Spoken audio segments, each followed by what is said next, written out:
गोड़ लगे छी अहाँ सब गोटे के। हम राधा एकटा बहुत सुंदर गौरी गीत लग उपस्थित भेल छी।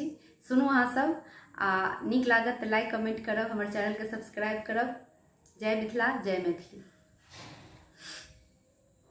गौरी पूजू हे बेटी आचार्य झापिका,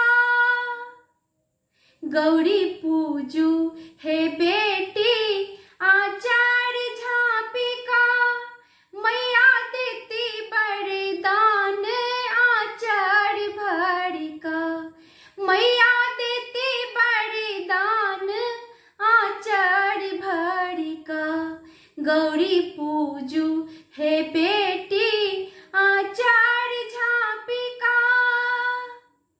हम मैया सा मांगै छी इहे वरदान, हम मैया सा मांगै छी इहे वरदान, सदा सिंदूर सा सीथ भरल लाल लाल, हम जाबत जीवी राही आही बात, सदा गूंजत रहे मोर बालम जी के नाम, गौरी पूजू हे बेटी आचार्य झापिका।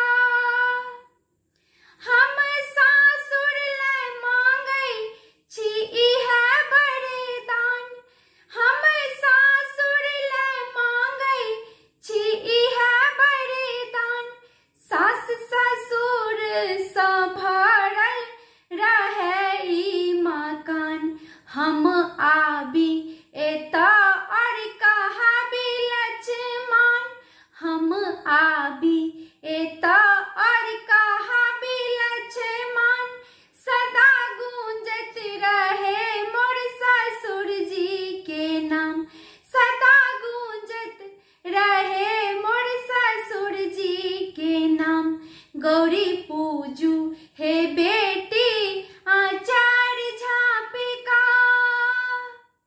हम नैहर ले मांगै छी इहे वरदान, हम नैहर ले मांगै छी इहे वरदान, भाई भतीजा सा भरल रहे ई मकान, भाई भतीजा सा भरल रहे ई मकान, हम आबी एता और करी विश्राम, हम आबी एता और करी विश्राम, सदा गूंजत रहे मोर पिताजी के नाम, सदा गूंजत रहे मोर पिताजी के नाम, गौरी